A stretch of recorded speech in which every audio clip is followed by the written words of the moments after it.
Assalamualaikum warahmatullahi wabarakatuh.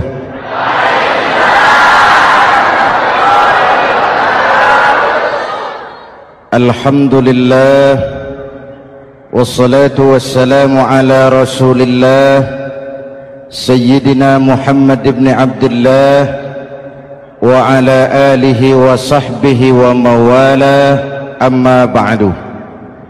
Saudara-saudara kaum muslimin di seluruh tanah air, hari-hari pada minggu akhir Ramadan kita bersama-sama menyaksikan sebuah fenomena tentang pindahnya kegiatan umat dari masjid ke pasar, dari masjid ke terminal, dari masjid ke stasiun, dari masjid ke bandara. Apa boleh buat, itulah wajah kita, bahwa lebaran artinya mudik, bahwa lebaran artinya baju baru dan makanan. Lebaran berbeda dengan Idul Fitri. Lebaran adalah tradisi yang setiap kita boleh ikutan. Siapa saja boleh ikut lebaran, tapi tidak tiap orang bisa merayakan Idul Fitri. Mau puasa atau tidak puasa, boleh lebaran. Tidak dilarang sama petugas keamanan. Mau ibadah Ramadan atau tidak melaksanakan ibadah Ramadan, boleh ikut lebaran. Tapi tidak berarti merayakan Idul Fitri, karena selalu ada kos dari apa saja yang kita lakukan. Saya mau cerita, mau dengar nggak? Ada dokter gigi, dokter baru. Satu sore praktek, pasiennya 4 orang nunggu duduk jejeran. Dipanggil pasien pertama, diperiksa, berlubang giginya, dicabut tanpa dibius. Namanya dokter baru. Pasien ini teriak, aduh sakit dok, tidak kuat, sakit. Teriakannya keras sekali. Pasien yang 3 orang yang nunggu gemeter, Pak. Lari semua. Selesai dicabut, diobati, selesai, tanya, sudah selesai dok? Sudah mas. Berapa biayanya? 200.000. Loh, biasanya kan 50.000, kok 200.000? Biasanya sih memang 50.000, tapi siapa suruh kau teriak? Yang 3 lari.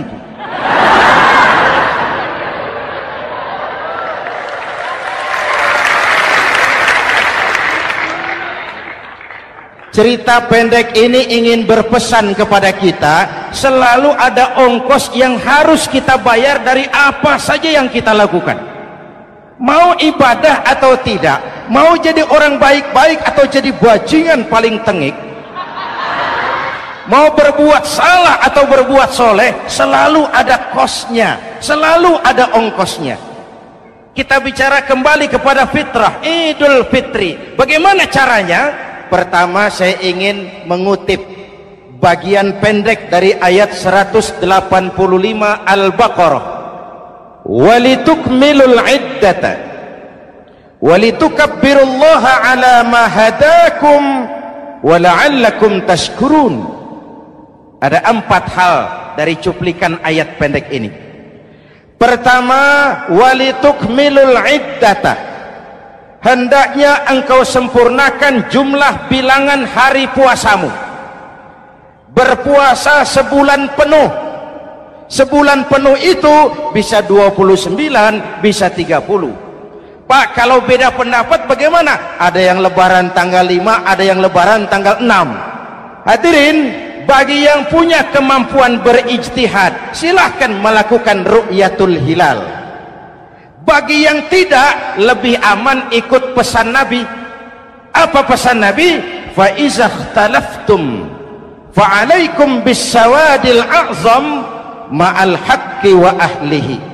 Kalau kamu berbeda pendapat, ikut golongan terbanyak yang benar dan ahlinya. Jadi walaupun banyak, kalau tidak benar dan bukan ahlinya, tidak usah ikutin. Banyak benar dan ahlinya. Contoh, 100 insinyur berbeda pendapat dengan 10 kiai tentang doa kunut. Yang diikuti pasti 10 kiai, bukan 100 insinyur. Betul? Atau sebaliknya, 10 insinyur berbeda dengan 100 kiai tentang konstruksi jembatan. Yang diikuti tentu 10 insinyur, benar dan ahlinya. Maka yang paling aman, kita punya Departemen Agama. Departemen Agama punya ahli dari MUI, dari Nahdlatul Ulama, dari Muhammadiyah, dari Al-Wasliyah, dari Syarikat Islam, dikumpulkan melakukan ru'yatul hilal. Yang paling aman, dengeri saja pengumuman Departemen Agama.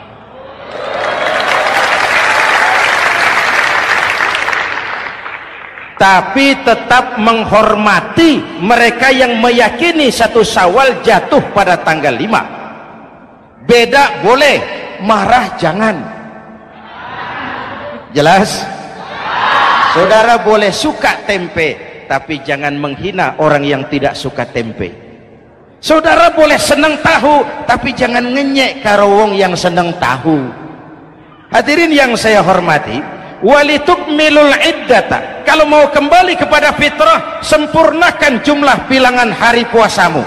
Makna sempurnakan di sini 2, sempurnakan 1 bulan penuh dan sempurnakan semangat puasamu. Walaupun Ramadan berakhir, puasa jangan selesai. Kenapa? Tangan kita masih tetap terus puasa dari mengambil yang bukan milik kita. Lidah kita walaupun Ramadan sudah selesai tetap berpuasa dari memfitnah dan menggunjing orang lain. Kaki kita walaupun Ramadan sudah selesai tetap puasa dari berjalan ke tempat yang tidak baik. Perut kita tetap berpuasa dari kemasukan barang-barang yang haram. Sempurnakan semangat puasamu.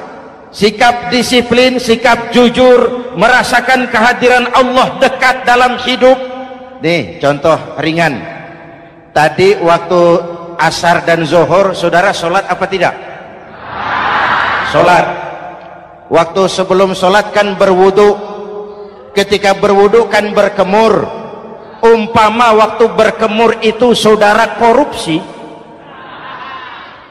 sedikit saja airnya saudara minum, saya yakin jangankan petugas keamanan, teman wudhu sebelah pun tidak akan tahu kalau waktu berkemur saudara korupsi. Kalau selesai Ramadan ini diterjemahkan, insya Allah negara kita bersih, berkurang korupsinya. Hadirin yang saya cintai, saya kembali kepada pesan Al-Baqarah 185 tadi. Walitukmilul iddata, sempurnakan jumlah bilangan hari puasamu. Puasa sebulan penuh dan kemudian lanjutkan semangat Ramadan. Disiplin, merasakan diri di bawah pengawasan Allah. Sekarang ini Allah ditekan. Kita iman dalam ucapan tapi sekuler dalam perbuatan. Tuhan cuma ada di masjid, di kantor Tuhan hilang, maka korupsi merajalela. Tuhan cuma ada di masjid, di pasar Tuhan hilang, maka timbangan tetap curang. Iman dalam ucapan tapi sekuler dalam perbuatan. Kalau jiwa dan semangat Ramadan kita bisa terapkan, insya Allah korupsi akan berkurang. Sekarang kan kita prihatin, yang tadinya teriak-teriak wong cilik malah ribut rumah mewah. Yang tadinya teriak-teriak rakyat kecil sekarang malah ribut soal villa 5 miliar. Ini kan menyedihkan, memilukan dan memalukan. Tidak punya sense of crisis. Nah, saya juga nggak tahu apa itu. Udah dengerin aja, kenapa sih? Usil bener. Padahal ekonomi kita masih terpuruk, lapangan kerja sulit, jumlah pengangguran rata-rata 2 juta orang per tahun, lapangan kerja baru sulit terbuka karena investor jangankan yang dari luar mau masuk, yang di dalam siap-siap keluar. Terakhir kita dengar Sony, pabrik elektronik besar, mau cabut lagi, pindah invest ke Taiwan, menyusul pabrik silet yang di Ciputat itu.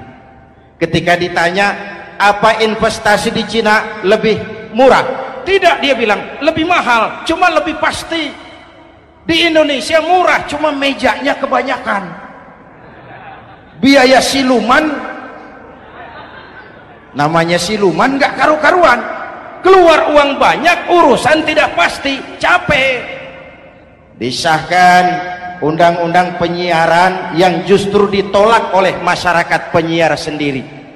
Industri penyiaran bakal kolaps karena sekarang ini boro-boro mereka industri televisi mau break even point, mau pulang modal, dengan ke depan bisa bangkrut. Akibatnya bisa kita pastikan, jumlah pengangguran makin bertambah. Hadirin yang saya hormati, kita memang setuju jangan terlalu mengadopsi siaran-siaran televisi dari luar, kita harus punya filter. Tapi pada sisi yang sama, kita juga harus memperhatikan lapangan kerja buat rakyat kita ini. Walitukmilul iddata, sempurnakan jumlah bilangan hari puasamu. Kalau jumlah hari puasa sudah sempurna, tuntunan yang kedua dari Al-Quran, walitukabbirullah, hendaknya engkau agungkan nama Tuhanmu. Takbiran, takbiran itu bisa sendiri, bisa berjamaah, bisa di rumah, bisa di masjid, bisa di surau, bisa dengan pawai keliling, asal dilaksanakan dengan tertib dan tidak mengganggu lalu lintas umum. Prakteknya yang terjadi, pawai keliling itu mengganggu ketertiban umum, perang petasan, mengganggu lalu lintas, terjadi macam, ada yang takbiran bawa bendera partai. Innalillahi wa inna ilaihi raji'un. Ini takbir politik. Hadirin yang saya hormati, kalimat takbir dalam kondisi kita, saya ingatkan kepada satu ungkapan Bung Tomo. Bung Tomo, pelaku sejarah, tokoh 10 November yang dikenal sebagai Hari Pahlawan, dalam satu pidatonya saya ingat pernah berkata, andai kata tidak ada kalimat takbir, ini ungkapan Bung Tomo, andai kata tidak ada kalimat takbir, saya tidak tahu dengan apa saya harus menggerakkan putra-putra terbaik bangsa untuk bangkit berjuang melawan penjajah.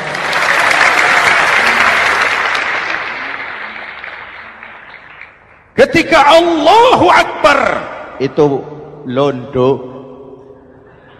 kelihatannya kecil, meriam nggak meleduk. Dahulu orang-orang tua kita cuma ada 2 kata, merdeka atau mati. Tidak berpikir nanti kalau menang dan merdeka saya jadi wali kota di mana.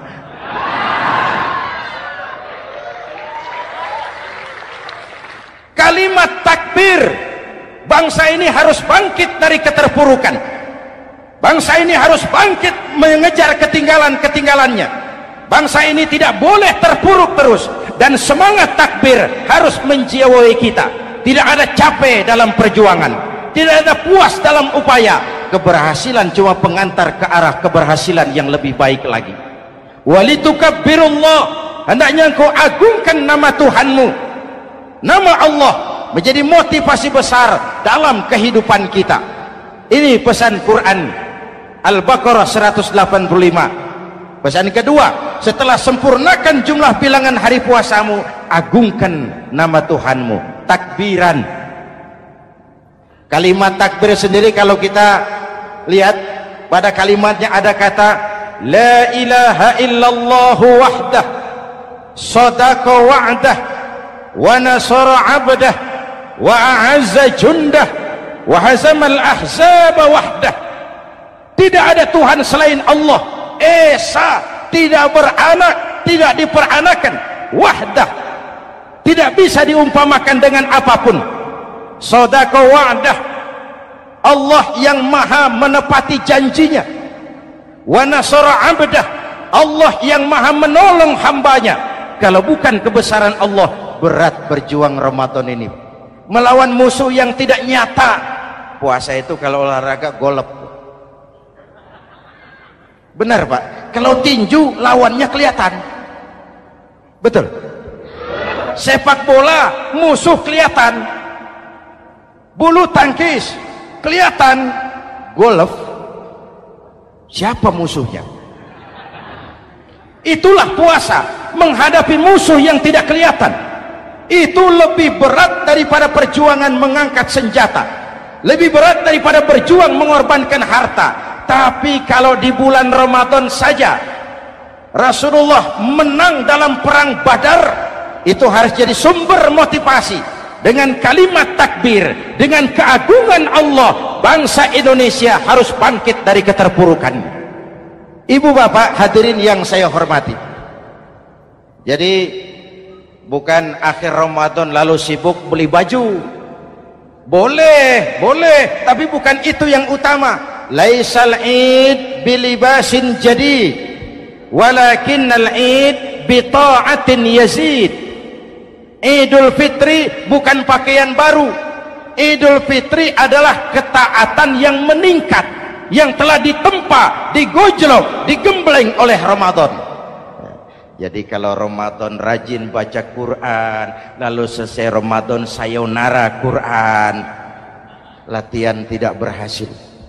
Ramadan rajin ke masjid, selesai Ramadan selesailah ke masjid. Awal Ramadan full house sampai ke halaman, akhir Ramadan cuma imam berdua tikar. Masjid kembali senyap, padahal masjid adalah pusat kegiatan umat. Saudara lihat dari sejarah, ketika hijrah ke Madinah, Rasul singgah di Kuba. Apa yang beliau lakukan? Membangun masjid.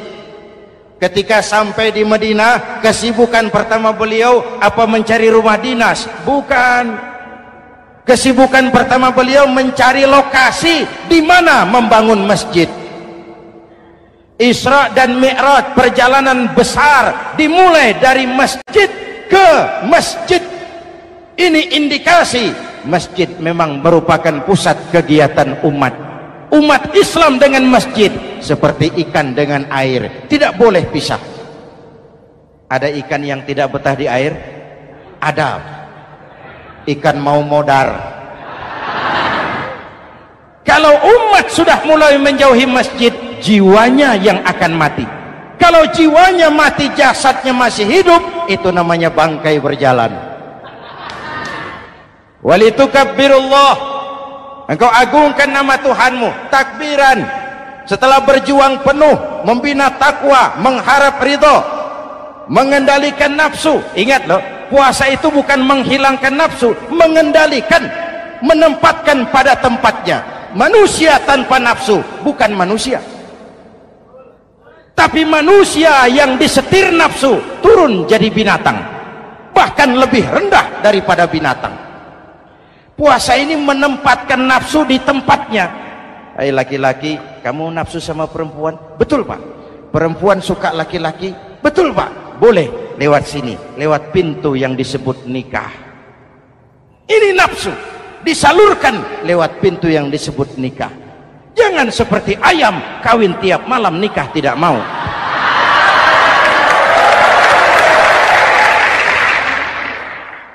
Hai manusia, nafsu kepada materi, kepengen kaya? Iya Pak, boleh. Usaha yang halal, jual beli yang halal.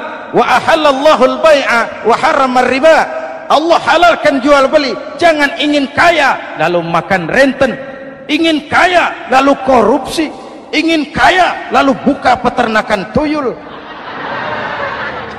Manusia ingin berkuasa, boleh, tapi tetap punya etika dan moral.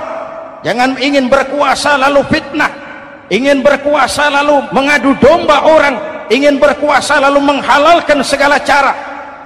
Puasa menempatkan nafsu pada tempatnya. Manusia yang dikendalikan nafsu lebih puas daripada binatang. Saya punya ungkapan lama, sebuas-buasnya kerbau makanannya tetap rumput. Saya belum pernah dengar ada kerbau terlalu buas lalu makan roti. Betul? Tapi manusia kalau sudah dikendalikan nafsu, manusia bukan cuma makan nasi, aspal, semen, kertas, minumnya solar, jauh lebih puas daripada binatang. Inilah puasa, arep nguwong ke wong,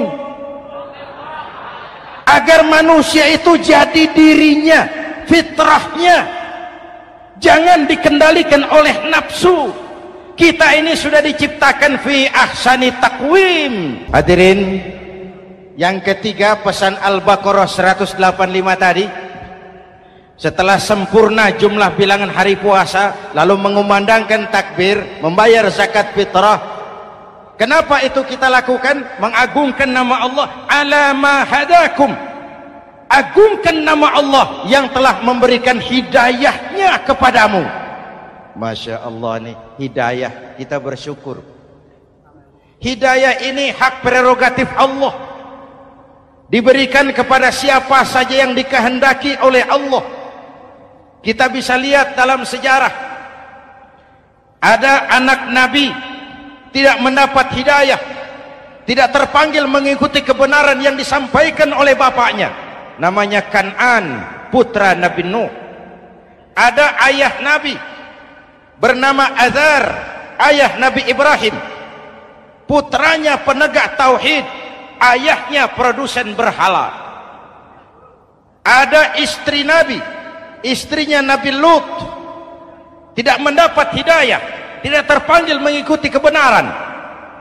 Lalu Abu Jahal, Abu Lahab, paman Nabi, melihat Nabi, menyaksikan mukjizat, mendengar wahyu, melihat tutur kata Nabi, hidayah tidak datang kepada dia, maka mereka tidak terpanggil mengikuti kebenaran. Kita alhamdulillah keponakan Nabi saja bukan, mendapat yang namanya hidayah ini. Ini harus kita pelihara, kita jaga baik-baik, karena ini merupakan hak prerogatif Allah. Yahdi man yasha, diberikan kepada siapa saja yang dikehendakinya. Hadirin, sembari kita mengambil pelajaran tentang Kan'an yang tidak dapat, putra Nabi Nuh. Ini saya ngambil bagian cerita sejarah, masih mau dengar? Nabi Nuh diberi umur 950 tahun, berdakwah sepanjang hidup. 800 tahun beliau dakwah, dapat pengikut tidak lebih 80 orang, rata-rata 10 tahun satu. Yang dihadapi ini umat yang kurang ajar, bandel, bajingan, tengik. Kalau diceramahi, telinganya ditutup dengan tangannya. Ini saking kurang ajarnya ini umat. Diberikan dakwah, telinganya ditutup dengan tangan. Nabi Nuh ketika di puncak kesabarannya munajat, ya Rabb, bagaimana Nuh? Siang malam saya berdakwah kepada umat ini, saya sampaikan risalahmu, saya canangkan seruanmu, saya sampaikan ajaranmu. Inni da'autu qaumi lailan wa nahara, siang malam saya berdakwah kepada umat. Wa inni kullama da'autuhum ja'alu asabi'ahum fi adhanihim, tiap kali saya sampaikan dakwah kepada mereka, mereka tutup telinganya dengan tangannya. Saya tidak sanggup menghadapi umat seperti ini, ya Allah. Habis mau kamu bagaimana Nuh? Sikat saja sudah semua ini. bikin mati saja. Nanti kalau punya anak, anaknya kafir lagi. Lebih baik bapak moyangnya, mbah-mbahnya sikat semua. Rabbi la tazar 'alal ardi minal kafirina dayyara. Jangan disisakan orang kafir, habisin semua. Itu mau kamu? Iya. Buat kapal Nuh, nanti aku turunkan banjir. Dengan apa saya membuat kapal ya Rabb? Pakai kayu Nuh. Kayunya dari mana ya Rabb? Dari pohon tentu. Pohonnya belum ada ya Rabb. Tanam dulu Nuh. Membuat kapal kayunya nanam pohon dulu. Apa artinya? Perjuangan bukan simsalabim abragedabra. Perjuangan bukan makan lombok, ini hari dimakan, ini hari pedas. Perjuangan itu proses. Ada keringat, ada air mata, ada darah, tempo-tempo nyawa. Itulah perjuangan. Sudah pohon ditebang, buatkan kapal di tengah kampung. Umat unjuk rasa lagi. Nuh makin gila. Bikin kapal di tengah kampung, mau belayar kemana? Selesai Nuh, selesai ya Rabb. Naik. Orang-orang yang beriman bersamamu, naik. Binatang serba sepasang, naik. Naik Nuh, naik. Orang beriman, naik. Binatang serba sepasang. Gerimis mulai turun. Setelah kapal semua terisi, Nabi Nuh kontrol. Sudah naik semua? Sudah. Nuh, Mas Bejo ada? Ada. Bawa Painem, naik sudah, masuk. Oke. Hei, Kan'an anak saya ikut tidak naik kapal. Kami tidak lihat Nuh. Turun ke bawah. Ada Kan'an, kami tidak lihat Nuh. Naik ke atas buritan. Kelihatan Kan'an tidak ikut naik kapal. Kumpul bersama orang kafir di daratan. Inilah potret kehidupan. Kumpul dengan orang-orang kafir. Berapa banyak anak-anak kita tidak mau ikut orang tuanya ke masjid, kumpul dengan orang-orang kafir di tempat maksiat. Nuh karena sayang kepada anak, dari atas kapal memanggil, ya bunayyar kam ma'ana. Ya, ini bahasa orang manggil Pak. Kan'an, kesini nak, naik kapal sama papi. Ini terjemahan bebas. Jawab Kan'an di bawah, tidak mau Pak, saya di sini saja. Jangan nak, Allah sedang murka, akan turun banjir. Kalau datang banjir Bapak, sa'awi ila jabalin ya'simuni minal ma'. Saya akan naik ke gunung tinggi yang bisa menyelamatkan saya dari banjir. Kan'an naik ke gunung tinggi, gunung pun tenggelam dihantam banjir. Dalam puncak kepedihan, Nabi Nuh akhirnya sadar. Ya Allah, kalau orang kafir tenggelam, memang saya yang minta, tapi Kan'an kan anak saya. Nuh, anggap Kan'an bukan anakmu. Wa innahu amalun ghairu salih. Nuh sadar, akhirnya bilang, ana urid wa anta turid wallahu fa'alun lima yurid. Aku punya kemauan, kau Kan'an punya kemauan, Allah juga punya kemauan. Kemauan Allah lah yang akhirnya jadi kenyataan. Nek sekarang juga kita ngadepi musim banjir. Bukan banjir air saja, banjir peradaban-peradaban yang masuk ke negeri kita. Banjir maksiat, banjir munkarot. Kalau kita sudah ke masjid, kita sudah naik kapal. Tolong kontrol anak-anak kita. Tolong kontrol tetangga kita. Ayo naik kapal. Banjir.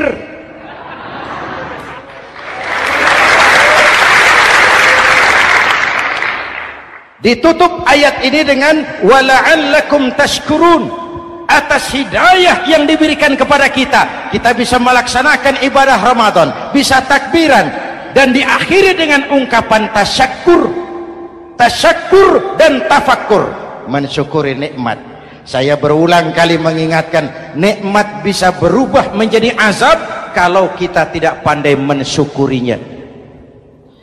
Bayangkan Pak, tahun 87-an kita itu jadi negara yang berswasembada pangan. Beras kita cukup untuk rakyat kita.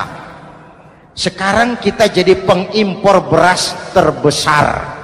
Kita beli beras ke Vietnam, kita beli beras ke Thailand, ke negara-negara yang lebih kecil dari kita. Kenapa? Karena sawah kita tanami gedung dan beton. La in syakartum la azidannakum wa la in kafartum inna adzabi lasyadid. Kalau kamu bersyukur, aku tambah nikmat. Kalau kamu ingkar, tidak pandai bersyukur, awas, azabku pedih. Maka ungkapan saya, orang kaya bisa masuk surga karena hartanya, orang kaya bisa masuk neraka juga karena hartanya. Syukur apa tidak syukur? Pejabat bisa masuk surga karena jabatannya, pejabat banyak yang masuk neraka juga karena jabatannya. Syukur apa tidak syukur?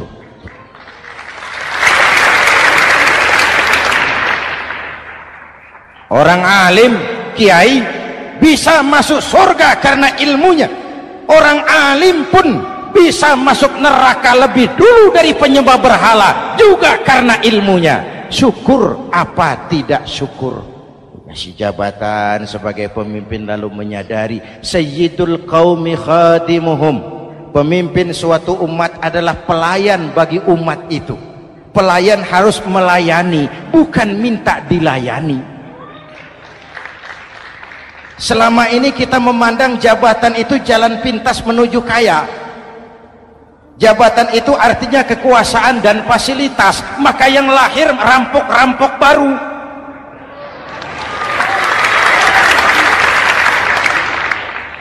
Jabatan adalah alat untuk pengabdian di tengah rakyat yang sedang susah, di tengah negara yang sedang terpuruk. Kita memerlukan pemimpin-pemimpin yang sadar sayyidul qaumi khadimuhum. Pemimpin suatu kaum adalah pelayan bagi kaum itu sendiri. Ibu bapak hadirin yang saya hormati, dengan mensyukuri itu maka makna Idul Fitri meresap kembali kepada fitrah kita sebagai manusia. Fitrah kesucian. Secara sederhana orang gambarkan kembali kepada fitrah seperti bayi baru dilahirkan oleh ibunya, bersih, suci, tanpa dosa, lantaran sudah dibersihkan oleh ibadah Ramadan. Tapi para ulama khalaf ada yang mengartikan fitrah itu kecenderungan kepada kebajikan, kecenderungan kepada kebaikan. Itu juga fitrah. Kembali kepada fitrah manusia, kecenderungan untuk berbuat baik. Kita lahir bayi tidak punya dosa, betul? Tidak ada dosa warisan dalam Islam. Kalau harta warisan ada, dosa warisan tidak. Karena itu dalam Islam juga tidak ada penebusan dosa. Kalau dosa bisa ditebus dengan uang, tentu Menteri Keuangan nomor 1 masuk surga.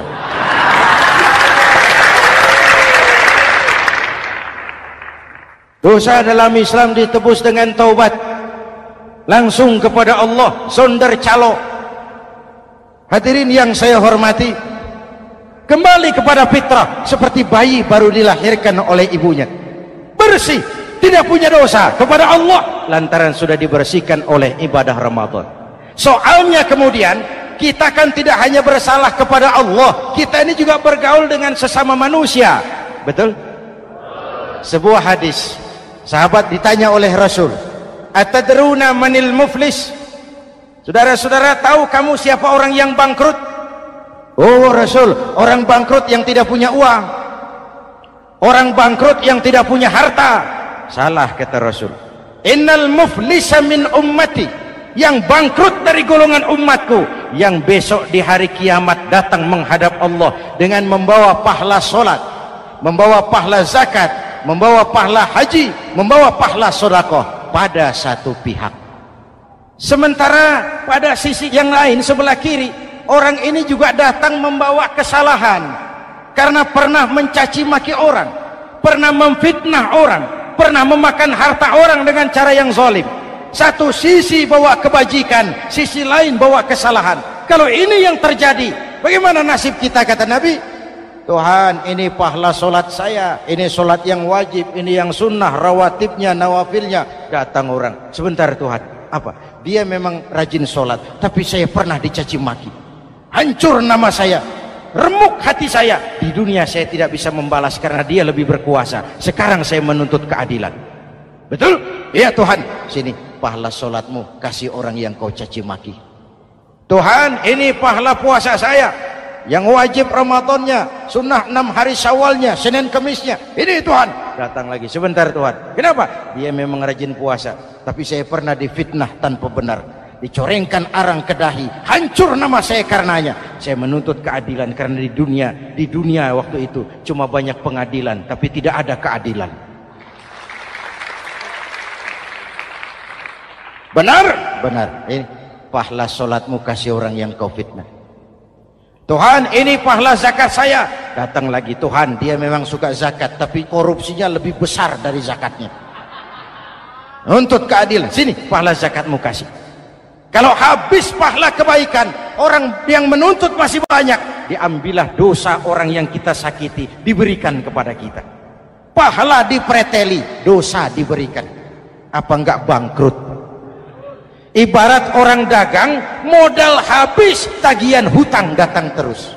Kenapa? Orang ini cuma baik hubungannya kepada Allah, tapi tidak baik hubungannya dengan sesama manusia. Karena itu, dalam konteks dengan fitrah, manusia makhluk yang fitrah. Apa fitrah itu? Pertama, manusia makhluk yang bertuhan. Itu fitrah. Mengingkari Tuhan, mengingkari fitrah. Yang kedua, manusia makhluk sosial, zon politikan. Itu fitrah. Kita tidak bisa hidup sendiri. Betapa dan siapapun kita memerlukan yang lain. Maka nuansa Ramadan intinya adalah silaturahmi. Nuansa Idul Fitri silaturahmi antar sesama kita. Ada baiknya saya ingatkan lagi sebuah hadis. Masih mau dengar? Selesai sholat Id, sahabat mendengar Rasul mengucapkan amin 3 kali. Amin, amin, amin. Ya Rasul, ada apa? Tadi turun Jibril selesai sholat, mau berdoa. Muhammad, aku mau mohon kepada Allah, mau kau aminkan? Silahkan Jibril. Jibril doa, Rasul amin. Doanya 3 macam permohonan, maka Rasul 3 kali mengucapkan amin. Kalau sudah Jibril yang doa, Rasul yang amin, apa ya doanya ditolak?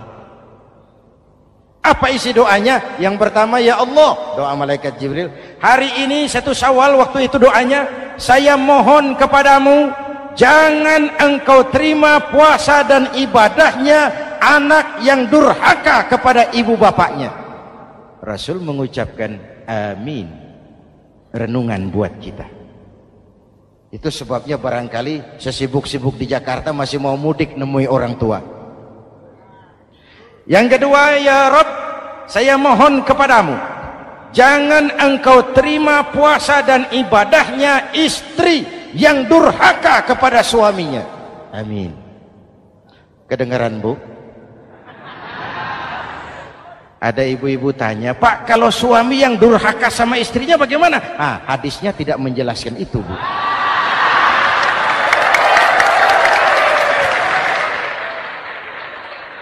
Lo menang sendiri.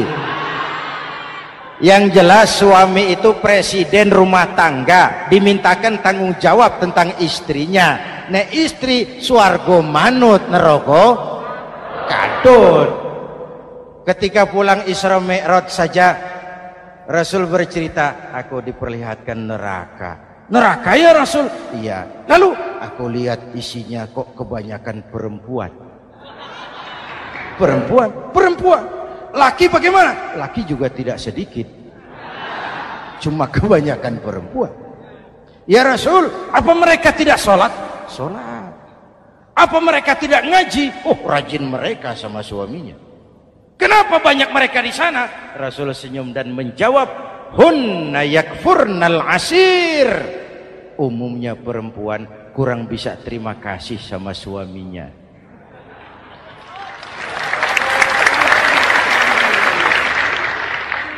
Ini penyakit turunan. Oi, ngaku oi.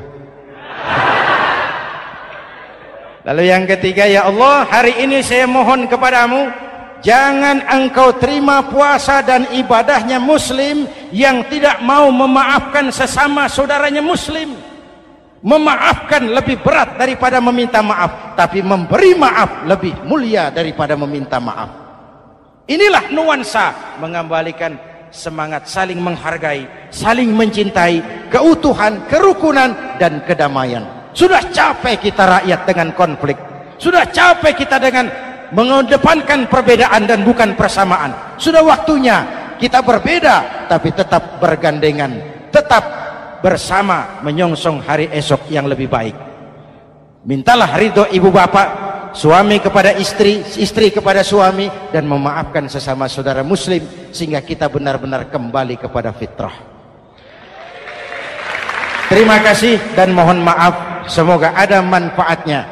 Usikum wa nafsi bitaqwallah. Wassalamualaikum